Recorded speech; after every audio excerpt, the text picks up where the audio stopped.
देखो भाई साहब, असली और नकली प्रोडक्ट के बीच में ना कंपैरिजन चलता ही रहता है। पर क्या हो कि अगर नकली प्रोडक्ट खुद आए और ओरिजिनल ब्रांडेड प्रोडक्ट को रोस्ट करने लगे। तो मतलब सोचो कि अजय देवगन के 2 करोड़ डुप्लीकेट।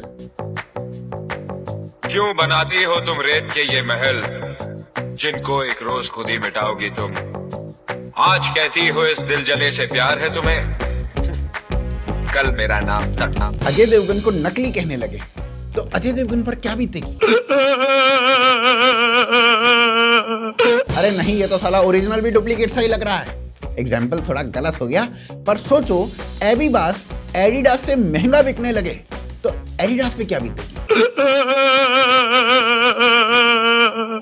हाँ, अब ठीक है। तो भैया ऐसा ही हो रहा है जहां बांग्लादेश के कन्वर्टेड मुसलमान रियल अरबियों को टारगेट कर रहे हैं, वो भी सीधे सीधे मोहम्मद बिन सलमान को ही टारगेट कर दे रहे हैं। अब ये वाली पिक वायरल हुई तो अरबियों ने भी बांग्लादेशियों की रियल जॉब प्रोफाइल आउट कर दी।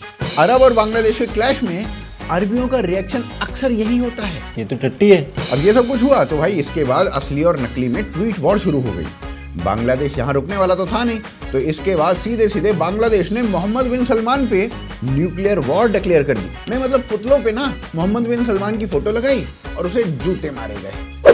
बांग्लादेश की जीडीपी के हिसाब से इसे ही न्यूक्लियर अटैक कह सकते हैं। और भाई साहब, हद तो तब हो गई जब मोहम्मद बिन सलमान और बेंजामिन नेतन्याहू इन दोनों के साथ में पुतले निकाले गए। আজকের মাঠ পর গাজার যে কর্মসূচি সেই কর্মসূচিতে बताइए, अरबी थोड़े से डेवलपमेंट के रास्ते पे क्या चले गए, जिहाद को क्या अवॉइड करने लगे, बांग्लादेशियों के लिए रियल अरब और इजरायली एक बराबर हो गए।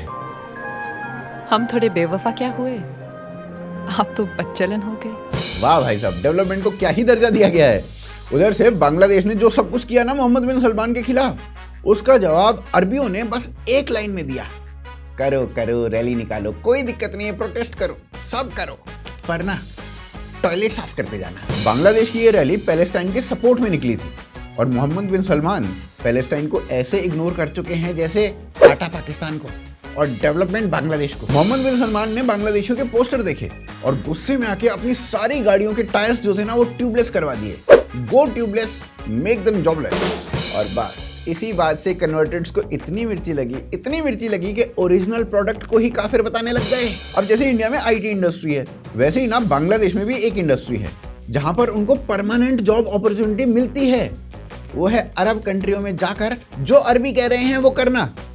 इसके बाद लग रहा है वो अपॉर्चुनिटी भी बांग्लादेश में नहीं रहेगी। और बताइए, इसी बांग्लादेश को ध्रुव राठी ना थोड़े दिन पहले भारत से बेटर डेवलप्ड नेशन बता रहा था।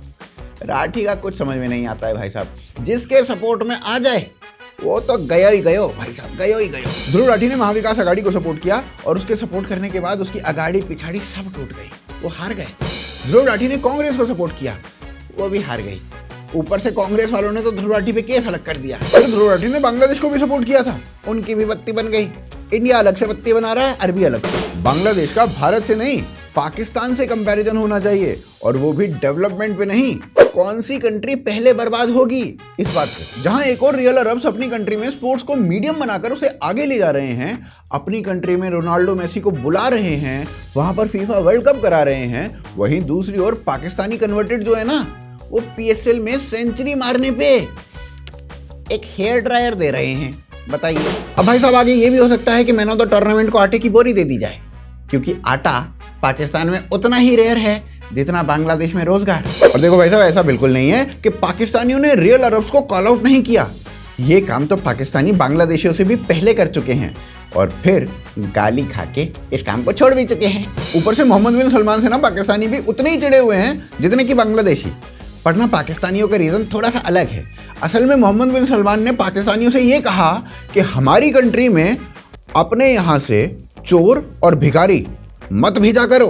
Apparently 90% of the beggars arrested in foreign countries were Pakistani, 90%. This is in countries like Iran, Iraq and the UAE and of course Saudi Arabia. And it's not just the beggars. There are Pakistani pickpockets too. Sometimes right outside the Grand Mosque in Mecca. जिसके बाद भाई साहब पाकिस्तान ने कहा, अच्छा ऐसा क्यों बोल रहे हो, सीधा सीधा ये कह दो ना कि किसी भी पाकिस्तानी को मत भेजो हैं। लेकिन इस बात से ना पाकिस्तानी टेररिस्ट बड़े खुश हैं। उन्होंने कहा कि हम तो आता हम तो जा ही सकते हैं।